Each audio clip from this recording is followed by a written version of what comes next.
anything for Livermore. Come on, give me a hand.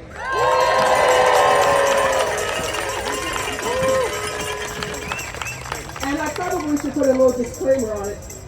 I do a little bit of comedy, so if you're laughing, just don't take me too seriously. But do take this speech seriously. In 1955, a young lady hopped on the bus, just got home from high school, and she hopped on the bus in Montgomery, Alabama, and she sat towards the back, and a white woman came on and said, "I want that seat." And she said, "I'm sitting where I should be." She said, "I don't care, I want that seat." And a young black girl, she was 15, knew she was where she was supposed to be. In the spring of 1955 in Montgomery, Alabama. Well, the young black girl didn't move, so the white woman went to the bus driver and said, "Hey, I want her to move." Now, we knew the law. Blacks were supposed to sit in the back, and she was doing what she was doing. However, the line was just right there, and she was just over the line. The bus driver came. He told her to move. She said no. Then he got the police officer, and she was dragged off the bus. That was the spring of 1955. And the reason she didn't leave was because she said she felt Harriet Tubman on one shoulder and Sojourner Truth on the other shoulder. And she just learned in history that day. You know where I'm going with this. That young lady's name was Claudette Colvin, and she came 9 months before Rosa Parks. By the time Rosa Parks got there in December of 1955, they were more organized like we're doing today.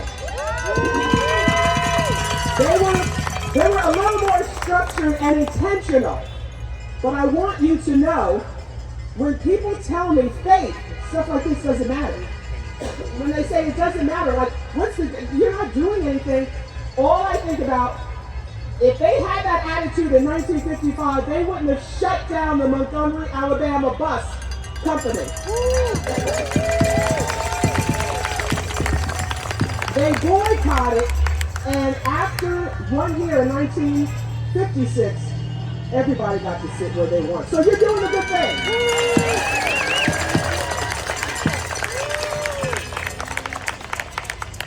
I'm going to spend a little time with you today and talk about how you're doing a good thing. And I want to be very clear.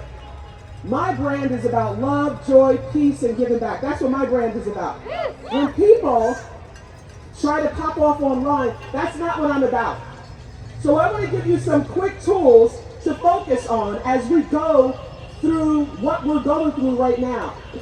First of all, it's about community and togetherness. Instead of being impressive, I encourage you to make an impact. Okay? Make an impact, not just for today, but for the here and the now. Make an impact. How can you make an impact? Sometimes it's just by smiling at other people. I'm talking the simplest of things. Sometimes you would be surprised who is struggling around you. So many of us are struggling. Anxiety, anybody? ADHD, that's me. And I was just identified as neurodivergent. Anybody on the spectrum? Come on. You know what I'm saying? When you can smile at somebody, it's something about your serotonin levels. It makes your brain function better. It just makes you feel better. So that is what I'm going to encourage you today to do. Make sure you smile at others. Now look around next to you. Don't touch nobody, but just look at them and smile.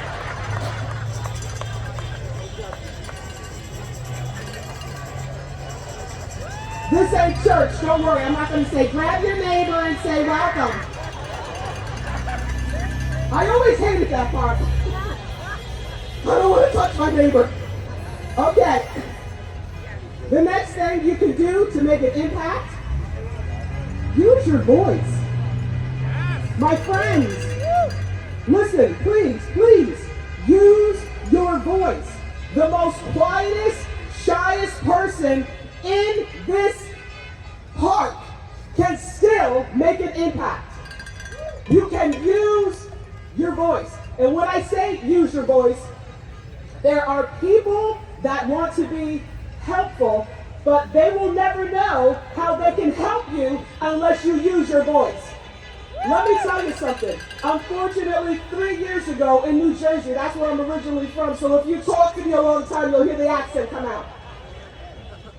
3 years ago, I lost my mother, and she was someone who would be here. She was someone on the polls and all about democracy and on the right side of democracy. Let me say this to you. Once I lost her, a piece of me was lost. That was in New Jersey. When I got on the plane to come back to the Bay Area, I was empty.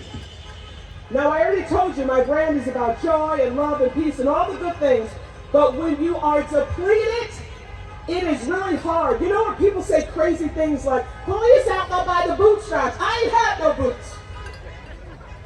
Can we get real? None. My heart was broken. And I came back here and I started doing business as usual. Like I said, I speak in the schools and businesses and corporations. I was hired and it was cool. But I remember being home and feeling horrible. And I thought, I gotta use my voice. I have to tell somebody I'm struggling. I am struggling. And don't you know, when I told folks I'm struggling, they came to my rescue.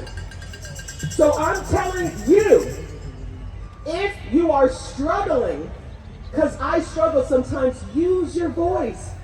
Say something. We are a community.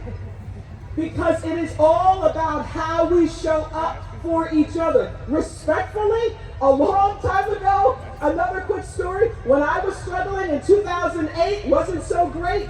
I gotta be honest with you, some of my friends were like, oh, we're doing great things, we're writing checks for Africa, we're volunteering, we're doing this for that country and this country. And I'm like, what about your own neighborhood? I'm not saying you shouldn't do those things, but I'm just saying, I have needs. I feel like I'm in middle school. I have needs. And it's okay because we do. And that is the message that I want to just keep telling you. I don't care what age or stage you are, we all struggle. And there's nothing more beautiful than an adult saying, hey, I'm struggling, because you never know who wants to be of service to you.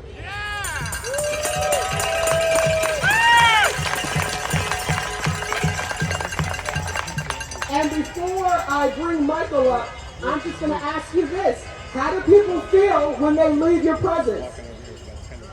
How do people feel when they leave you?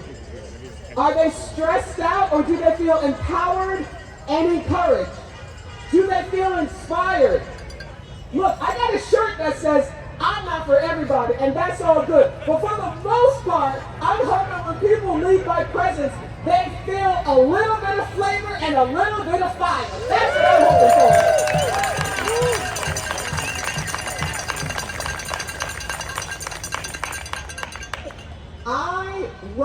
I write spoken word, and I have a book coming out soon. We're not talking about that.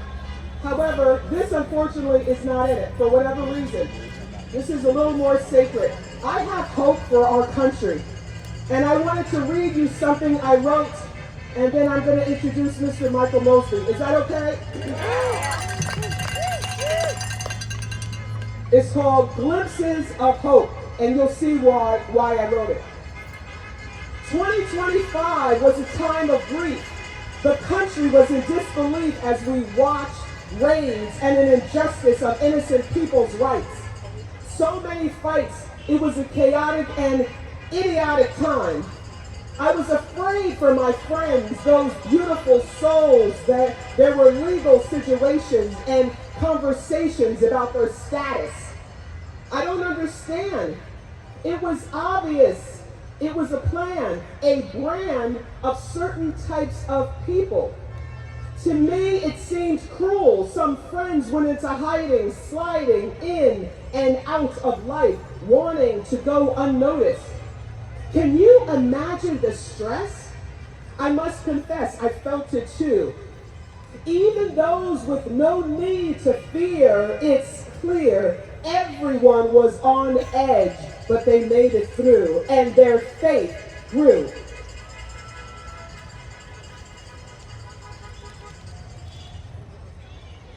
This is what happens when I don't have the glasses on. I was on a roll. Take your time. Take your time. Thank you. You like it so far?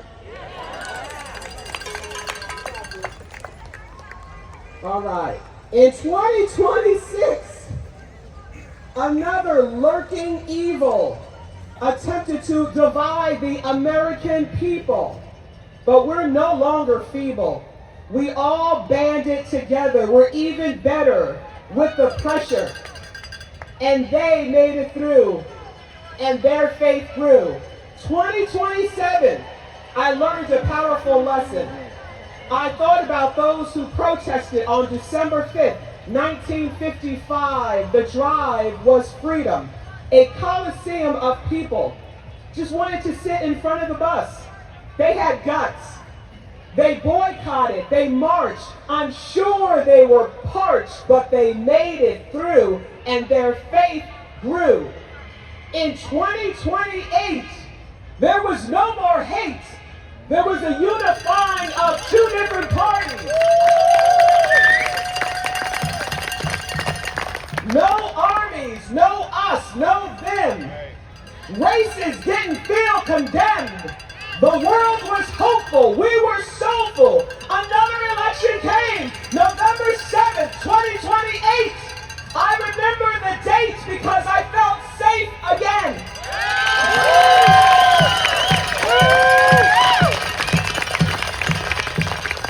Our new president had a big job, and they executed a precision. There was no more division. Both sides of the aisle came together. Nobody was hostile. They were civil, kind, and judicial. And we made it through, and our faith grew.